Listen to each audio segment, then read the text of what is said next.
Somos soldados de la paz en las guerras del odio. Amor lo único obvio, para pensar con claridad, calma tantos agobios. Mañana será otro episodio. Somos soldados de la paz en las guerras del odio. Amor lo único obvio, para pensar con claridad, calma tantos agobios. Bueno, quiero agradecer a esta academia en general, a su comisión directiva y en particular al presidente general doctor Heriberto Auel, quien también muy gentilmente me ha cedido parte de su tiempo, dada la complejidad de la situación global, que está en estado líquido, en estado de cambio.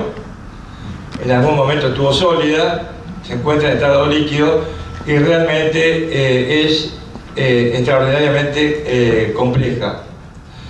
Querría resaltar algunas presencias, pero son tantas las presencias importantes que quiero, limitarme por lo menos a dos símbolos importantes.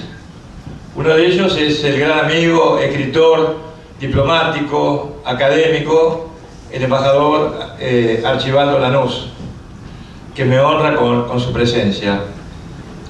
Y otra mención especial, y espero que el resto me disculpen, porque en realidad todas las personas que están acá tienen una enorme importancia, es el veterano de Guerra de Malvinas, el vicealmirante Benito Ítalo Rótolo, un amigo quien participó de los intensos combates aeronavales contra las naves, contra los buques usurpadores británicos.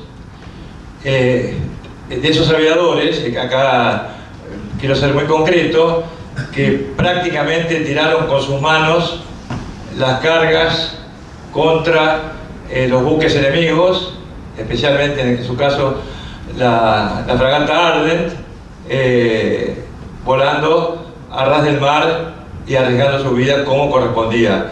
Pero yo quiero, por un lado, dar las gracias al embajador, que es una persona extremadamente ocupada, y al almirante Rótolo, que yo sé que tiene múltiples obligaciones en el día de hoy y se ha hecho acá presente. Y en ellos dos quiero también transmitir mi agradecimiento al resto de las personalidades presentes acá en esta conferencia, que en realidad iba a ser un discurso, ¿no? Yo le había puesto un título medio como pretencioso: discurso sobre el estado del mundo y su impacto en la defensa nacional y la seguridad de la República Argentina, que es un título con trampa, porque no puede haber de ninguna manera impacto en algo que es inexistente. La Argentina carece de defensa nacional, la Argentina carece de seguridad interior, más allá de algunas mejoras que se han hecho, sobre todo en la lucha contra el narcotráfico, y también carece de inteligencia, porque el Sistema Nacional de Inteligencia se encuentra en estado de escombro. Pero para comenzar, lo que yo intento abordar es lo que sucede actualmente en el mundo, que es un mundo que está globalmente en crisis, y los principales actores de esta crisis mundial están justamente en un proceso de cambio frente a un nuevo ciclo histórico que no comprenden de qué se trata, que es lo más grave. ¿Por qué hablo de nuevo ciclo histórico? Acá ha culminado un largo proceso histórico de por lo menos 5 siglos. Es decir, el derrumbe del bloque comunista soviético en esa Navidad de 1991 termina con 5 siglos de existencia de una capacidad de proyección global desde el punto de vista político, desde ya, económico y militar, reitero, a escala global. Esto comenzó de manera muy, digamos, elemental, pero grandiosa, con el descubrimiento de América.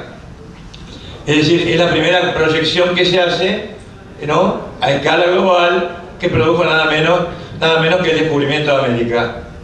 Todos sabemos que los imperios, a lo largo de estos siglos, han nacido algunos, han desaparecido otros, y los restantes se encuentran en proceso de cambio.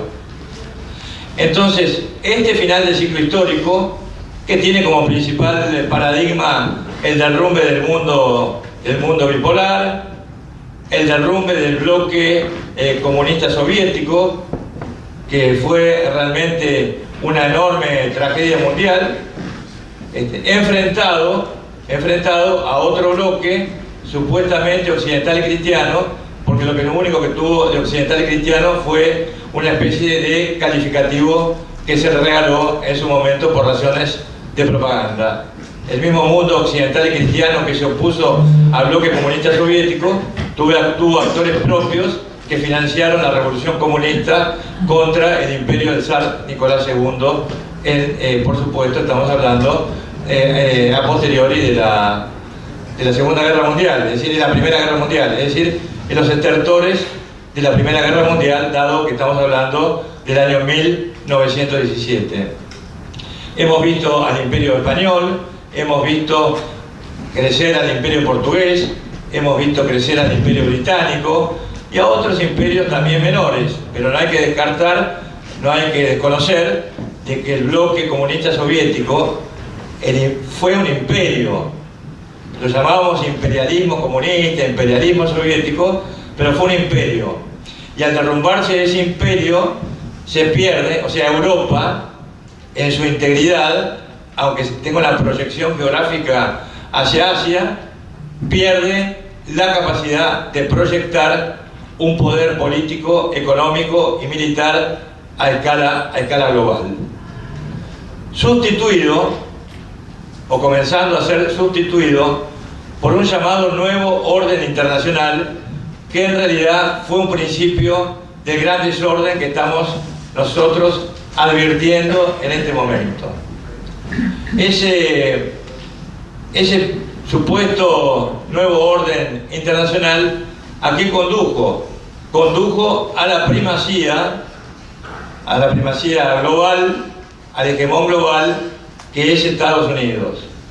Pero al mismo tiempo, este hecho importantísimo se conecta con un cambio generacional que dura hasta la actualidad.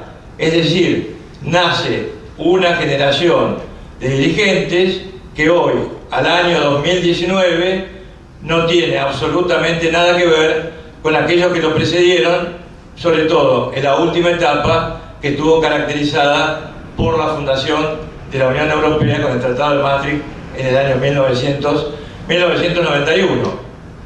Pero además de que esa generación se está extinguiendo por una cuestión de edad, hay otro punto elemental para poder comprender la situación que algunos llaman líquida.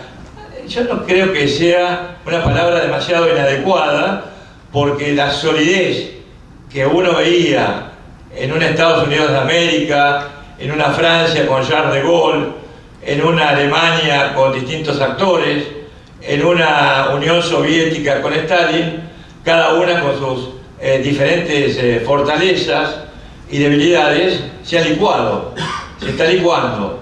Entonces hay un tercer factor que a mi juicio concurre con el resto, con estos dos que yo acabo de mencionar, final del ciclo histórico y cambio generacional, con un desplazamiento demográfico que es multicausal, causado por hambrunas, causado por guerras, pero por ejemplo en el caso de Europa, causado por el, entre comillas, suicidio de este continente, que durante 2 generaciones ha cambiado a la procreación por el profiláctico. Y discúlpenme que sea tan poco académico a lo mejor en expresar tan gráficamente lo que está ocurriendo.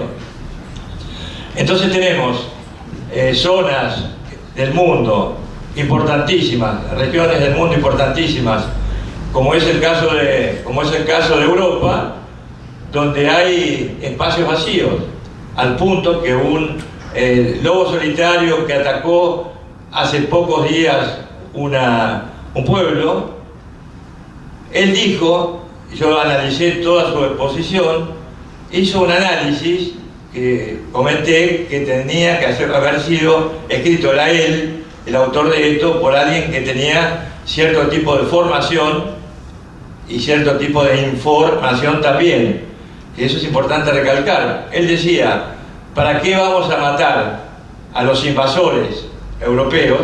Se está refiriendo obviamente a árabes, rumanos, musulmanes, etcétera, si no tenemos con qué reemplazarlos. Entonces yo lamento porque acá hay un amigo que es francés, que está en primera fila al lado de mi hermana, que es muy joven, y yo realmente pienso qué herencia se le va a dar a la juventud que nos va a suceder a nosotros, más allá de que uno está ya en los 70, hay una generación muy maltrecha de alrededor de los 40, 50 años, pero luego vienen ellos. Entonces este colapso que estamos viendo, que se caracteriza por distintas regiones, tiene sus propias características, tiene su propia identidad. Bueno, yo creo que el futuro realmente les va a ser extremadamente complicado. En cuanto a la interconectividad de los grandes actores, yo comenzaría por Estados Unidos. Estados Unidos se ha encontrado con frente a una situación para la cual no estaba preparado. Estados Unidos no estaba preparado para ser un hegemón global. Eso tiene que quedar perfectamente en claro. Fue una potencia importantísima que creció durante la etapa de la Segunda Guerra Mundial al margen del sistema internacional, a pesar de haber sido fundamental en la derrota del eje durante este terrible conflicto. Es decir, se encontró con una situación global extremadamente complicada, y estamos hablando del año 1945, no estamos hablando de esto en la actualidad, en la cual no tenía una especialización a lo mejor funcional en el manejo de los negocios globales, como fue el caso en su momento de Gran Bretaña, que aún sigue teniendo una tremenda influencia en las decisiones políticas internacionales. El problema que yo también veo en Estados Unidos, además de no estar preparado, es que ellos no conocen, no tienen idea de lo que está ocurriendo incluso en su propio país. Donald Trump llegó a la presidencia de los Estados Unidos merced a un estudio muy importante y muy profundo. No diría que lo Durán Barba, porque lo creo más inteligente a Donald Trump que a Durán Barba, pero él encargó a una especie de Durán Barba americano que estudiara pueblo por pueblo, ciudad por ciudad, cuáles eran las fortalezas y las debilidades de los demócratas, de los republicanos, y cuáles eran las necesidades de esas ciudades. Estamos hablando del medio oeste americano, no del far west del Cowboy, pero del medio oeste americano, que había sufrido los enormes efectos de la globalización. Habían quedado sin trabajo, entonces se estaba produciendo, y esto es algo que existe actualmente, una guerra, que no es una lucha, que no es una lucha de clases, es una lucha de sectores, que también lo hemos visto acá. Si la industria contra la agroindustria. Pero además, ese medio oeste de los Estados Unidos está sufriendo una modificación demográfica que se podrá ver en los censos, a lo mejor dentro de 5 años, que se están desplazando lenta pero inexorablemente hacia las ciudades de la costa. Entonces, además, Donald Trump ha vuelto a la concepción, diría yo, aislacionista de presidentes, como fue el presidente Wilson en la Primera Guerra Mundial, hasta que en definitiva hubo un casus belli real o inventado que llevó a la guerra a Estados Unidos. Lo mismo ocurrió con Franklin Delano Roosevelt, que tal vez sin un ataque traicionero no a Pearl Harbor, él tampoco hubiera entrado a la guerra. Y Donald Trump creo que de alguna forma enfrenta, él es un síntoma, creo que lo he dicho acá hace 2 años, cuando asumió la presidencia de los Estados Unidos, 2 o 3 años. Él no es el factor de cambio en Estados Unidos, él es el síntoma de un cambio en Estados Unidos en el cual la dirigencia de este país no tiene conciencia de sus responsabilidades como hegemón global hasta que crezca algún otro poder global, verbigracia China, que pueda desafiarlo en las próximas décadas. Entonces, lo principal que uno ve a escala global es un enfrentamiento extremadamente duro entre tres grandes actores. Uno de ellos es Estados Unidos, el segundo es China y el tercero es Rusia. Pero cuando hablaba de final de ciclo y de comienzo de un nuevo ciclo, nosotros podemos discrepar, a ver qué ocurrió en los siglos anteriores, el porqué de la Primera Guerra Mundial, el porqué de la Segunda Guerra Mundial, cada uno según su propia óptica.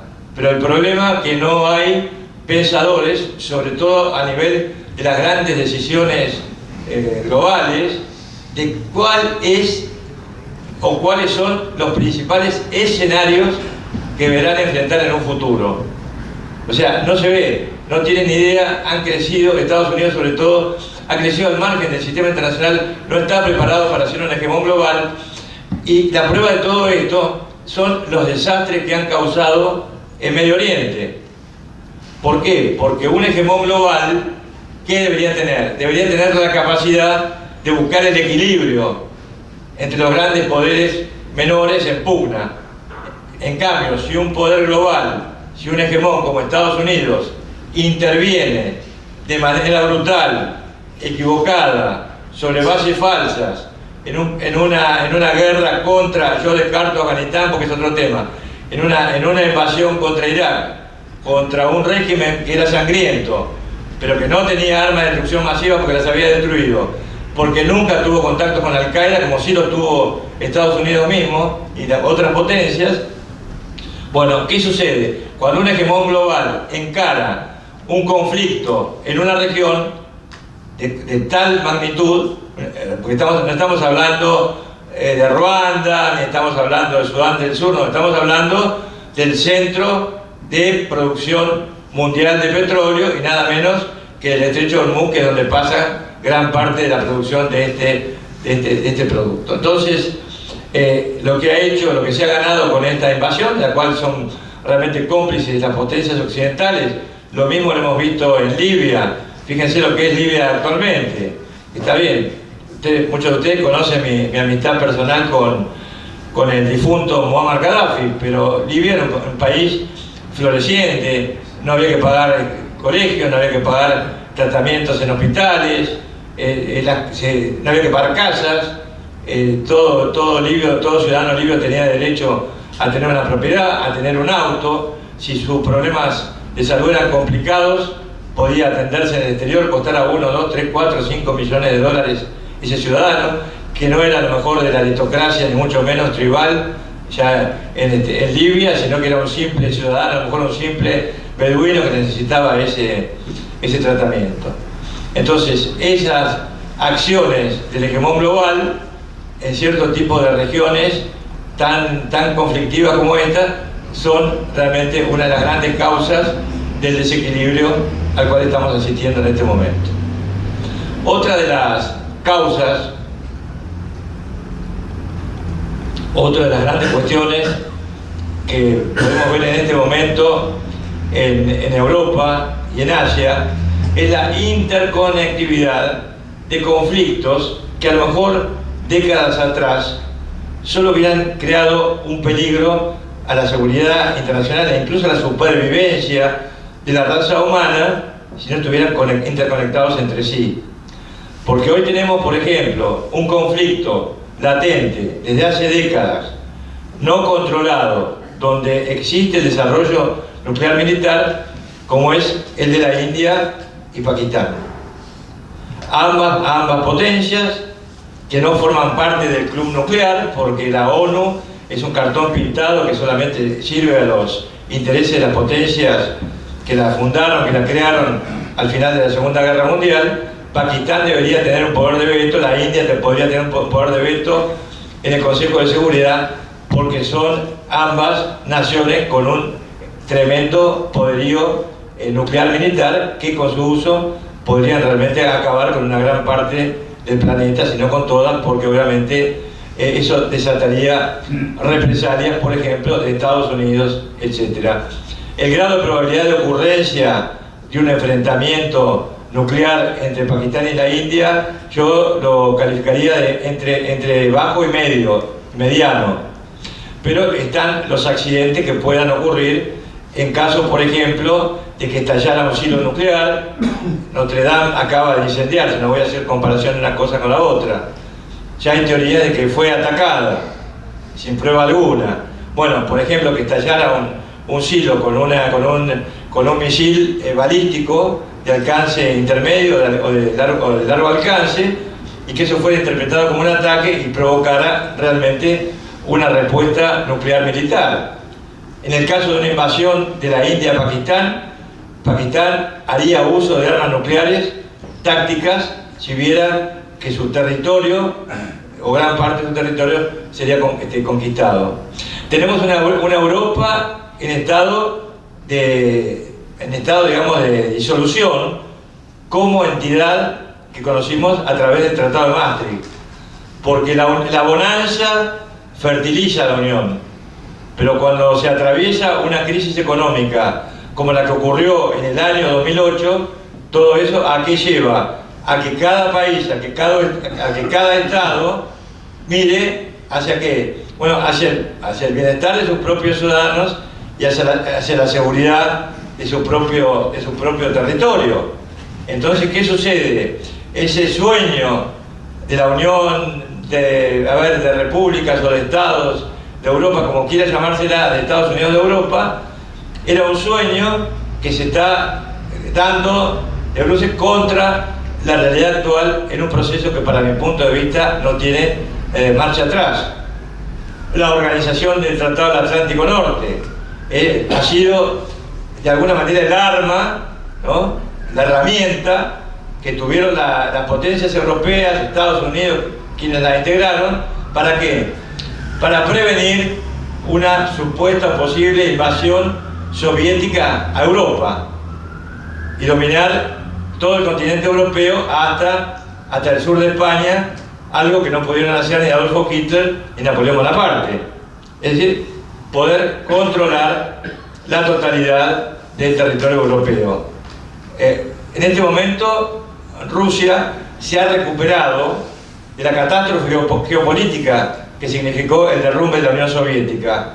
Pero a lo largo de toda la presidencia de Donald Trump, que hay que reconocer, guste o no, que es uno de los dos estadistas que en este momento tiene Europa, la otra sería Angela Merkel. Francia no tiene estadistas a la vista, Emmanuel Macron no es un estadista, quien lo precedió tampoco, y habrá que ver en un futuro, sin aventurar unos nombres, para no poner la ideología por encima del análisis, quién podría llegar realmente a restaurar la situación de Francia en un futuro. Lo mismo sucede con Alemania, lo mismo sucede con Rusia. Hay enormes desplazamientos demográficos, hay un envejecimiento de la población, no solamente en Rusia, también en Europa, también en Alemania, también en Estados Unidos, donde los jóvenes, por ejemplo, de la edad de Tobías o de la edad de Tomás, que están acá presentes, 24, 25 años, van a tener que cargar, ¿no es cierto?, con el peso de todos los mayores de edad, mucho más jóvenes que yo aún, ¿no?, que van a dejar de integrar el sistema laboral activo para pasar a ser jubilados, a ser pensionados, sin que la fuerza de trabajo pueda ser sustituida de alguna manera por personas de la generación que los sigue. Esa es la generación de los 40, de los 50 años. ¿Esto a qué lleva? Esto lleva, mediante el control de la natalidad por un lado, las migraciones forzosas por hambrunas o por guerras por el otro, al desplazamiento demográfico que está cambiando y que va a cambiar de manera irreversible el panorama, por supuesto, político económico, social y cultural de Europa. Alguien habla de una Eurabia. Yo no sé si, porque no lo voy a ver, si en el año 2040 o 2030, tal vez antes, exista una Eurabia en Europa, porque han desaparecido, a ver, los habitantes, los pueblos originarios, tradicionales, los valones, los flamencos, por otro lado, los francos, y que estos países europeos estén, como están hoy, prácticamente, no voy a decir invadidos, pero sí repoblados por ciudadanos de países con culturas totalmente cristianas, totalmente ajenas a las raíces fundacionales de Europa, que fueron cristianas y que fueron traicionadas no por miembros de otra religión, porque no se dio una traición eso, fueron traicionadas por los mismos cristianos europeos que renunciaron a sus raíces.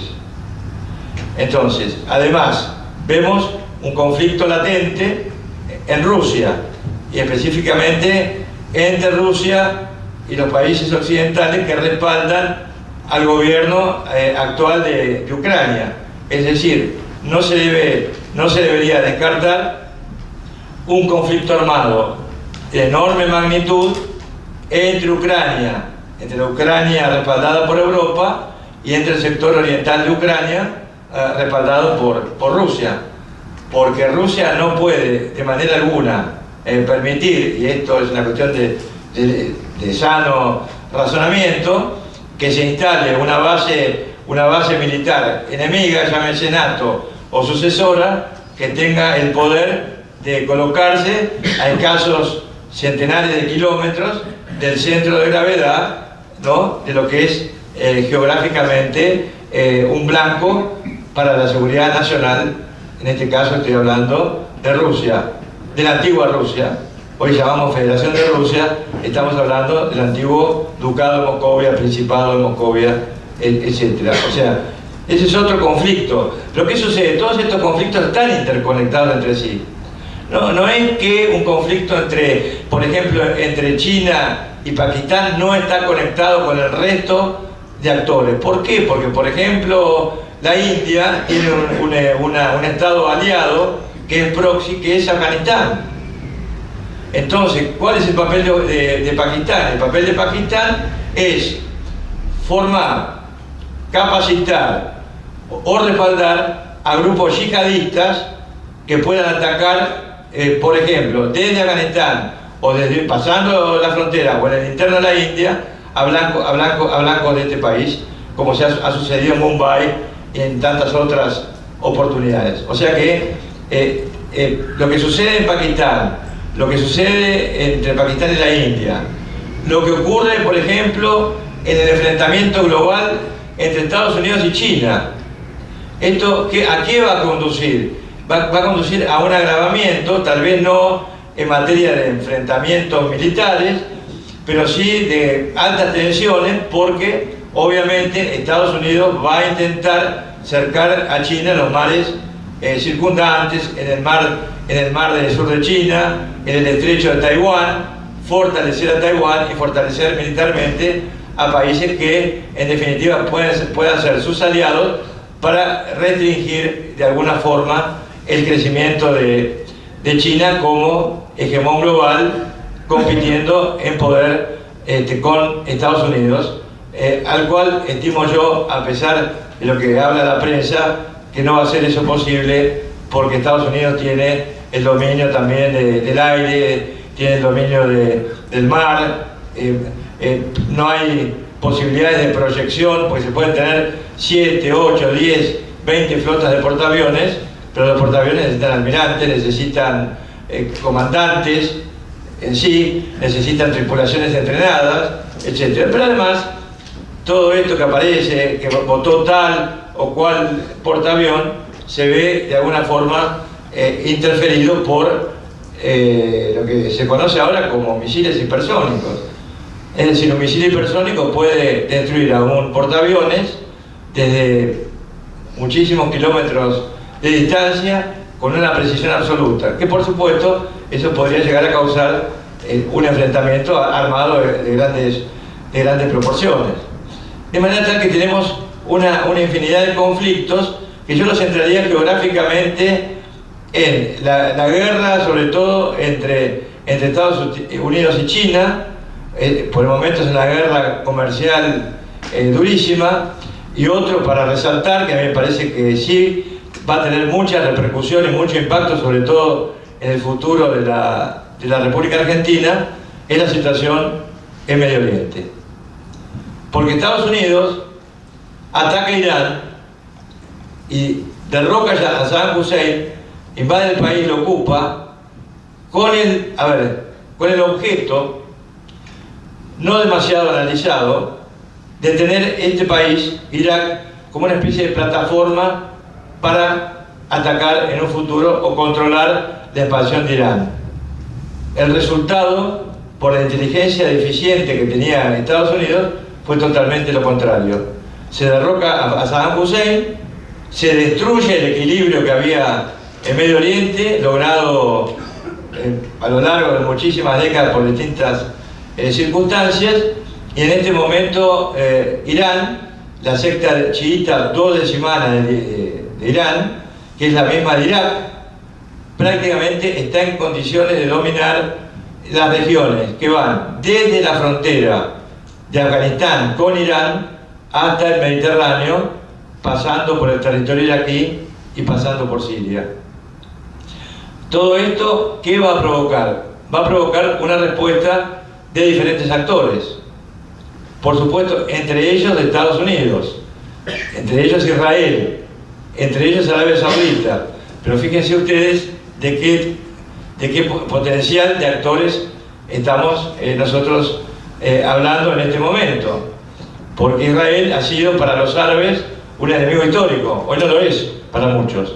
Hoy Israel es un aliado, táctico al menos, no sé si a futuro, de Arabia Saudita, de los Emiratos del Golfo. ¿Por qué? Porque para Israel la principal amenaza estratégica en este momento viene de Irán. No por Irán, por su constitución geográfica, por su posición geopolítica, sino porque está liderado por una secta que tiene como objetivo fundamental, ¿no es cierto?, no solamente la conquista global del mundo contra los enemigos sunitas, sino también, por supuesto, la destrucción de Israel. También hay que tener en cuenta que el presidente de Siria, Bashar al-Assad, pertenece a una secta que no tiene nada que ver con la de Irán, pero se han tenido que, de alguna manera, acomodar con la ayuda de Rusia también. ¿Para qué? Para fortalecer este régimen, que en definitiva es tan laico como el de Saddam Hussein, es tan enemigo del terrorismo yihadista como Saddam Hussein, pero lo que es lamentable es que el crecimiento del yihadismo representado en el ISIS y representado por Al-Qaeda no hubiera podido jamás, en el caso del ISIS, fundar un califato si no fuera por el apoyo que le prestaron potencias occidentales con miras a otro tipo de objetivos. Como siempre, se ha creado un monstruo, porque el derrumbe del califato está bien, significa que ese califato no va a existir. Fue un califato creado ad hoc, que yo creo que solamente los ideólogos de ese califato, no tanto sus combatientes, saben a qué apuntaban. Uno de los análisis que yo hice, conociendo profundamente Irak, habiendo estado en 6 ocasiones en Irak, teniendo una relación estrecha con la familia de Saddam Hussein en Irak, a mí algo me sorprendió. Dije, ¿de dónde salieron los militares que han logrado estas victorias, llamémosle tácticas, contra, no solamente estamos hablando del gobierno de Bashar al-Assad, sino también contra el gobierno iraquí en ese momento? Y cuando uno empezó a buscar nombres, yo encontré nombres ya conocidos. Los grandes estrategas y los grandes tácticos militares del ISIS eran otrora laicos pertenecientes al gobierno de Saddam Hussein. No se podía inventar de manera alguna, y de inteligencia, desde los tiempos de Saddam Hussein, con nombres y apellidos. Y uno empezó a hacer un relevamiento, porque es el estudio de uno, por curiosidad, y uno llega a este tipo de conclusiones. no de que el ISIS fue inventado por Israel, que fue inventado solamente por Estados Unidos, que fue inventado, no. Hubo 48 estados que permitieron no solamente que el ISIS fuera fundado, sino que el ISIS también creciera y que lograra y que llegara al punto de dominar vastos territorios de Siria y de Irak. Y ustedes se sorprenderán, el petróleo que produce, en este caso Siria, era comprado por el ISIS. O sea, combatían con el ISIS y era comprado también por el ISIS. Porque era importantísimo para el gobierno de Siria contar con el combustible necesario para sus vehículos, sobre todo blindados. Y se vendía el ISIS. Y por el lado de Irak, vendían los beduinos sunitas o los miembros de las tribus que otrora apoyaban a Saddam Hussein, para sacar dinero transitaban por una serie de peajes que eran de la propia tropa de Saddam, pero que ese petróleo llegaba en ese momento a un necesitado Irán. Y además, desde Siria, desde el norte de Siria, los enemigos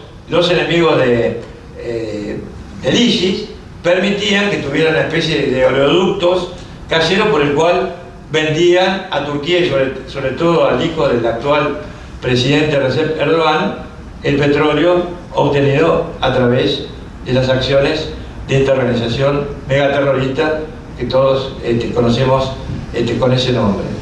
O sea, esto es solamente una pequeña síntesis de lo que yo creo que ha sido el estado actual, o lo que es el estado actual del mundo a partir del derrumbe, sobre todo comunista.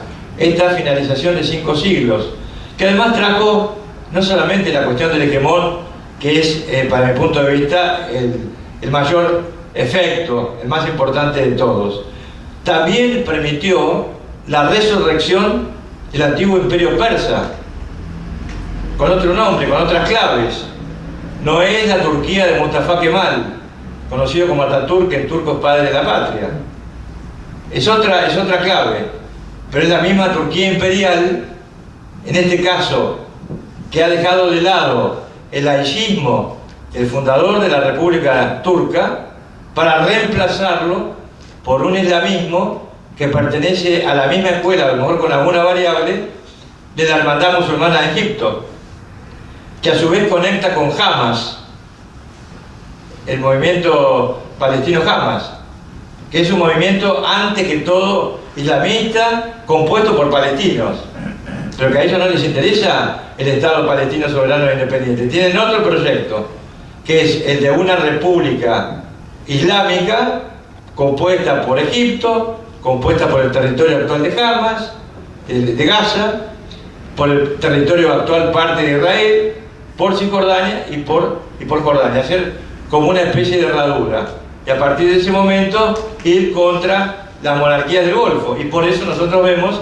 estos grandes enfrentamientos que hay entre Arabia Saudita y sus aliados del Golfo, con los cuales no está del todo de acuerdo por un lado, ¿cierto? Y el resto que yo acabo de mencionar por el otro. O sea, acá no es una cuestión de que intervengan solamente actores hegemónicos que puedan de alguna manera regular un estado de equilibrio en el Medio Oriente. Yo no veo eso. Son un factor de desequilibrio.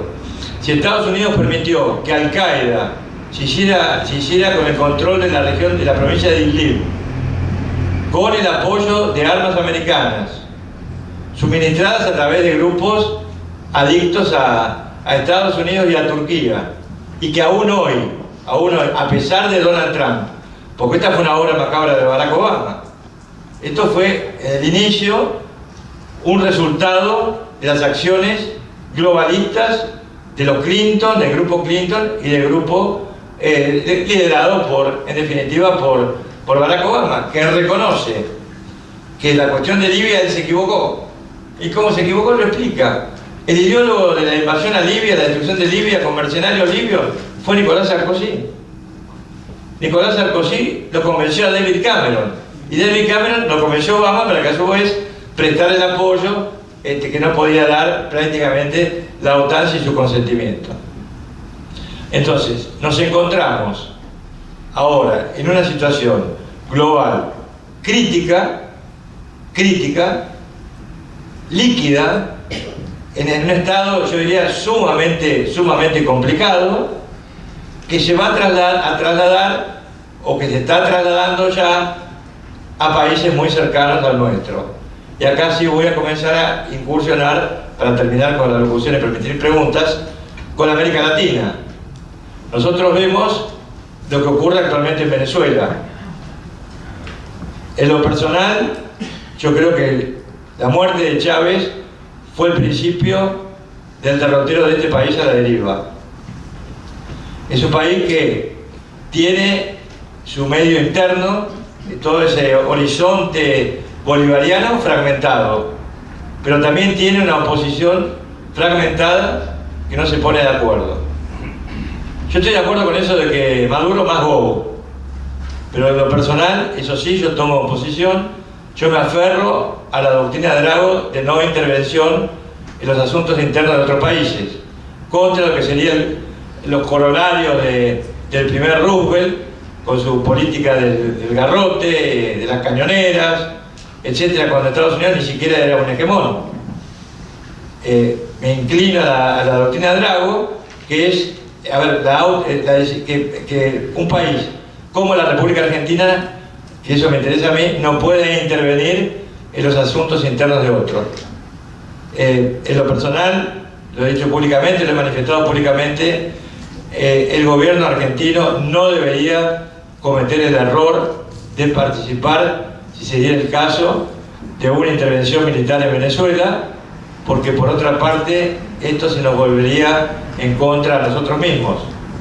Traicionamos la doctrina de Drago o la doctrina de no intervención, y el día de mañana, con total facilidad, nos fabrican a nosotros un casus belli al estilo Libia, con la diferencia que en lugar de amenazar con la decapitación, que era algo imposible, de todos los rebeldes de Benghazi, bueno, eso terminaría, por supuesto, con un centenar de mapuches muertos, quién sabe por quién, y la intervención humanitaria, entre comillas, que en realidad es una injerencia militar contra un país, que es la República Argentina, que tiene su defensa nacional convertida en chatarra. Me explicaré brevemente por qué, porque esto no es una posición mía política interna del país. Una seguridad interior destruida, el narcotráfico y el crimen organizado se han señoreado en nuestro país durante muchísimo tiempo, durante mucho tiempo. Hemos tenido personajes funestos en nuestro país que, teniendo a cargo la seguridad o el control, aunque no fueran cómplices, hay algo que me corregirán los abogados, los juristas que hay acá, que se llama culpa in vigilándole, ¿no? Fallaron en la responsabilidad de protegernos. El señor Aníbal Fernández, yo no sé si él tiene algo que ver con el triple crimen, si tiene algo que ver con la efedrina, pero él ocupó todas las jerarquías: ministro del Interior, ministro de Justicia, jefe de gabinete, y él miró hacia otro lado cuando en la Argentina hubo una década de crecimiento del narcotráfico. Y esto yo lo he dicho en momentos en que este señor Aníbal Fernández estaba en funciones, no ahora para hacer leña del árbol caído, porque lo único que falta es que vuelva a resurgir de las cenizas en que lo convirtieron los medios después de la última derrota electoral. Yo sí creo que se ha mejorado mucho en la lucha contra el narcotráfico, porque eso se ve también desde el punto de vista estadístico. Sería injusto si yo no dijera que en ese aspecto se ha avanzado. Con respecto a la cuestión del terrorismo, yo opino exactamente lo contrario. No se ha hecho absolutamente nada para preparar al país para defenderlo de amenazas terroristas como las que ocurrieron en 1992 y 1994 contra la Embajada de Israel y contra la AMIA, más allá de teorías que opinan que no fueron los actores que están siendo acusados desde que se perpetraron tales ataques. Yo creo que bajo el punto de vista del contraterrorismo está inerme, por una razón muy sencilla: no hay capacitadores. No hay capacitadores. Yo conozco, he sido profesor hasta hace muy poco tiempo, he dado dos cursos intensivos en la Escuela Nacional de Inteligencia, de la Agencia Federal de Inteligencia, del gobierno del ingeniero Mauricio Macri. He dado una conferencia invitado por el Ministerio de Seguridad en la Superintendencia de Drogas Peligrosas. Acá Tomás Canosa me acompañó a ese evento. Bueno, lo hice con un enorme placer. Sinceramente, yo tenía la intención de donar eso a la parroquia más próxima. Y a la tercera invitación, para que yo reiterara el curso, que diera otro curso, en la Superintendencia de Drogas Peligrosas, me piden disculpas porque dice: señor Calderón, no tenemos dinero, no tenemos partidas para pagarle su curso, más allá de lo que usted pudiera pedir. Le podemos ofrecer un café, una media luna. Bueno, yo acepté, con muchísimo gusto lo dije el otro día al aire por Canal 26, y mi respuesta fue: ¿dónde está la promesa de narcotráfico cero si acá no hay formadores para eso? Ahora, hablando de terrorismo, la única persona que yo conozco en este momento que tiene muchísimos años de experiencia, no sé si estará acá presente, igual que no levante la mano porque a lo mejor lo echa, bueno, está a cargo del contraterrorismo de la Ciudad de Buenos Aires, designado por Horacio Rodríguez Larreta. ¿Pero qué sucede? ¿De qué sirve que exista en la Ciudad de Buenos Aires, en la provincia de Buenos Aires o en cualquier otro lugar del país un experto en contraterrorismo si no tiene gente, no tiene medios, no tiene tecnología, no tiene nada, y si tiene 4 empleados lo mandan a River, a Boca o al último evento deportivo que hay? Entonces, obviamente yo observo en este caso específico que es un razonamiento, que es un análisis totalmente apolítico del caso. Observo que realmente la Argentina está inerme. ¿Por qué está inerme? ¿Por qué de alguna manera no existieron ataques previos, salvo anarquistas, menores, durante el periodo anterior? Porque durante el periodo anterior la Argentina, por otras razones, se encontraba en un estado de aislamiento y de indefinición con respecto a ciertos actores internacionales, hasta que se cometió este disparate, que yo traté de una incursión en un nido de víbora, que fue un tratado o un acuerdo con Irán, que sinceramente es bajo todo punto de vista inadmisible e indefendible. Y eso tuve oportunidad de manifestarlo antes de que ese tratado se firmara. La Argentina ha venido hasta ahora, a Dios gracias, por lo menos lo que creemos en Dios, de que ocurriera otro atentado. Pero el terrorismo actual no es el terrorismo que uno conoció desde el punto de vista presencial, más allá de la República Argentina, en mi caso en Medio Oriente, donde era muy difícil, por ejemplo, individualizar a personas salvo que fueran extremadamente conocidas. Hoy uno viaja a Medio Oriente, algunos han viajado conmigo a Israel, y había personas que me saludaban porque me habían visto por televisión. Tanto palestinos, había judíos, jordanos, que a uno lo saludaban porque lo habían visto por televisión. Entonces, cuidado, ¿qué quiero decir con esto? Que si una persona de mínima importancia como uno es conocida en esos lugares, a mí no me cabe ninguna duda que los señores planificadores del ISIS, de Al-Qaeda y de todas las organizaciones extremistas, yihadistas que hay en el mundo, ¿no es cierto?, observan la virilidad mundial. ¿Qué observan? Porque si yo tengo que anticipar un atentado, que lo he hecho y he acertado en 3 oportunidades, uno se tiene que poner dentro de lo posible en la cabeza del que va a atacar, no del que está defendiendo. ¿Por qué pienso yo? ¿Por qué pensaba? Y se lo dije a Carlos Menem: si no desarticulan esto, acá va a haber un segundo ataque, porque estaba todo preparado para eso. Porque en viajes que yo había hecho, los sensores se habían activado con comentarios de altísimo nivel en diversos países. Decían: Carlos Menem, me decía, es un traidor.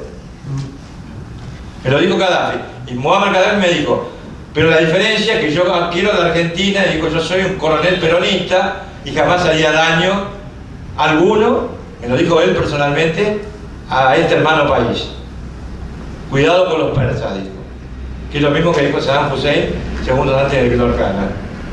Entonces, cuando a mí me dicen: Horacio, lo de la embajada fue un autoatentado, yo no creo, perdón, en ese tipo de cosas, por las evidencias o por los sensores que yo tuve en ese momento. Perdón. Para suerte de ustedes se me está acabando la voz. Pero quiero solamente decir esto. La Argentina es una vidriera para los terroristas, en la cual ven un gobierno que, para bien o para mal, no hago juicio de valor, está alineado férreamente con Estados Unidos y con Israel. Y es lo que en definitiva a ellos les importa. Entonces, si yo no soy un boxeador y me animo a pegarle una trompada a alguno que lo sea, lo más probable es que termine dormido en el suelo. Entonces, si un gobierno, si un Estado, se manifiesta en favor de la intervención hacia otro, porque por ejemplo el señor Nicolás Maduro, que ojalá sea derrocado, y me importa realmente muy poco si es ahorcado o fusilado por su propio pueblo, podría activar células que hay en la región. Porque no hay que olvidarse que este gobierno, el gobierno de Venezuela, está aliado con los narcotraficantes de Colombia. Y esto es una cuestión, a ver, son datos, digamos, comprobados en la realidad, están empíricamente comprobados. No se trata de un periodista que escribe y a lo mejor dice cualquier sandez con tal de que su portal tenga, no sé, 5, 10, 20, 30 mil entradas más, porque eso le da, digamos, una invitación a avisadores. O sea, si la República Argentina toma decisiones de política exterior, las tiene que tomar pensando en la seguridad nacional, en la seguridad pública de nuestro país, y en qué. Y nos tiene que tener muchísimo cuidado en las respuestas que puedan existir por parte de actores estatales o no estatales que se sientan agredidos. Entonces, ¿qué tenemos frente a eso? ¿Qué tenemos frente a una conspiración como la que ocurrió en Libia, como la que ocurrió en Siria, que se está desarrollando? ¿Qué tenemos para defender, por ejemplo, los recursos naturales argentinos? Nada. La Armada es chatarra. La Armada es chatarra. Hemos perdido la última arma estratégica que tenía, por lo menos a nivel de disuasión, la República Argentina, que fue el ARA San Juan. El ARA Santa Cruz, se comunicaron los trabajadores el otro día, la continuación del ARA Santa Cruz está detenida por falta de fondos. No hago juicio de valor, solamente doy datos. Es decir, la Marina Argentina, la Armada Argentina, a la cual perteneció mi padre y otros familiares, está destruida. No tiene ahora fondos para poder operar, para poder practicar, etc. Porque una de las causas dentro de la multicausalidad, valga la redundancia, del hundimiento del ARA San Juan, ha sido la falta de experiencia, por falta de tiempo de navegación, porque un comandante de un submarino tiene que tener 10.000 horas de navegación, y el comandante muerto, lamentablemente, tenía solamente 5.000 horas. Si eso trasladamos al desgaste de los buques actuales, yo no me equivoco al decir, sinceramente, de que estos buques actuales están realmente en una condición que no les permitirían afrontar ningún tipo de desafío en este momento, que tampoco está a la vista. La Fuerza Aérea Argentina, chatarra voladora. Chatarra voladora. Han estado discutiendo si los superestendal que todavía no han llegado desde Francia a la Argentina podían ser para la Fuerza Aérea y no para la Marina, o repartirse 3 y 3, porque no hay aviones. No hay aviones. Y esto es responsabilidad, de gobierno que viene desde los tiempos del gobierno militar hasta ahora. Es decir, se ha ido deteriorando a tal punto la defensa nacional que la Argentina está inerme, está en defensa. Que no se enojen los uruguayos porque llegan con los bomberos al obelisco. Está en defensa. Y desde el punto de vista de la inteligencia se encuentra en estado de compro, con la gravedad que hay dirigentes que tienen cierto grado, pienso yo, de racionalidad, como Elisa Carrió, Felipe Solá, el último que yo he escuchado, que dicen que hay que disolver la AFI y que no tiene que haber inteligencia en la Argentina. Y lo ha dicho, y lo han dicho, lo he escuchado, Y realmente la AFI no funciona debidamente, nunca funcionó. Yo soy hijo de un oficial naval y desde chico uno escuchaba inteligencia naval que funcionaba, escuchaba el famoso servicio de inteligencia del ejército o el servicio de inteligencia de la Fuerza Aérea, pero cuando yo tenía amigos, hijos de coroneles que estaban en la Secretaría de Información de Estado, sabemos, en tiempos democráticos estoy hablando, para que se haga una diferencia, apuntaban siempre no a las amenazas externas o a los agentes que podrían operar en territorio argentino, no, apuntaban contra los enemigos políticos de la Argentina. Y eso continuó, y continuó hasta ahora, y continúa así. Entonces, la conclusión a la que yo llego es que la Agencia Federal de Inteligencia debe ser formulada, se debe capacitar a los nuevos agentes, no tienen capacitación.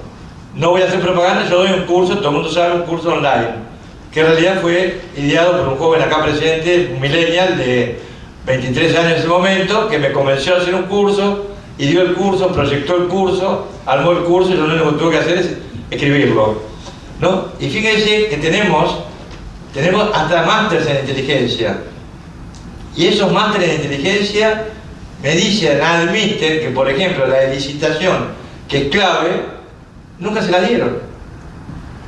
Es decir, contratan gente y la destinan a operaciones en el campo sin tener casi ningún tipo de preparación. Entonces la conclusión a todo esto es que realmente nos encontramos en un mundo en crisis, en un mundo que pasa del estado sólido al estado líquido según las regiones, donde el hegemón global no sabe dónde está parado y qué es lo que tiene que hacer. Los grandes estrategas, que aún, por ejemplo, ¿por qué lo llaman a Henry Kissinger? Nos guste o nos disguste. Porque es un hombre que a los 94 o 95 años le funcionan las neuronas y piensa. No tienen reemplazo. Los grandes decisores de los estados han sido reemplazados por otro tipo de decisores. Estados Unidos tiene un problema gravísimo. El 0,1% es fíjense, una estadística que acabo de recoger yo justamente para esta disertación. 0,1% de los ciudadanos americanos ganan lo mismo que el 80% de la población sumándolo. Entonces acá evidentemente hay algo muy grave, además del envejecimiento de la población, de la falta de nacimientos en lugares claves, los desplazamientos que hay migratorios, realmente la tasa de natalidad invertida inclusive en algunas regiones nos lleva a la conclusión de que en un mundo en estado crítico nosotros intentamos insertarnos sin hacer inteligencia geográfica, nos insertamos en el mundo, antes gustaba Barack Obama, entonces todo el mundo le parecía genial alinear a la Argentina en muchos aspectos con Barack Obama, que tuvo mucho que ver con la cuestión del tratado con Irán, aunque acá no se lo manifieste. Tuvo mucho que ver al presionar al gobierno argentino, algún día se revelará esto, ¿no? A través de emisarios, yo sé quiénes han sido, para que le sacaran el carbón caliente, que era el atentado contra la AMIA, para poder negociar con Irán el tratado nuclear, que hoy está en absoluta revisión. De manera tal que, señores, yo lo que puedo opinar ante este estado crítico del mundo, que la Argentina tiene que pensar hacia adentro. Tenemos que pensar cómo cubrir nuestros espacios vacíos, que los tenemos. Si no lo van a ocupar los chinos o los van a ocupar ciudadanos de otros países. Cómo defender nuestros recursos naturales y cómo poner a la patria por delante de cualquier otro objetivo. La defensa de la patria. Yo escuchaba el otro día un funcionario decir: en las próximas elecciones se juega el alma de la patria. Yo creo que no conocen metafísicamente, no conocen lo que es el alma. Lo que es el alma, yo le puedo decir al señor que lo dijo, no lo voy a nombrar, no hago política. El alma de la patria, ¿cuál es para usted? El alma, ¿qué significa el alma? Seguramente no va a saber responder. No va a saber.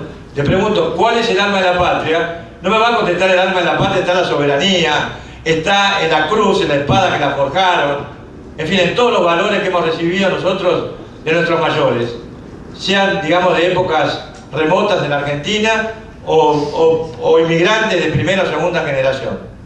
¿Dónde está el alma argentina? En las elecciones de octubre. Bueno, lamentablemente, señores, eso es lo que tenemos en este momento como materia gris para salir adelante frente al desafío mundial que yo brevemente acabo de exponer con la paciencia de todos ustedes. Muchísimas gracias.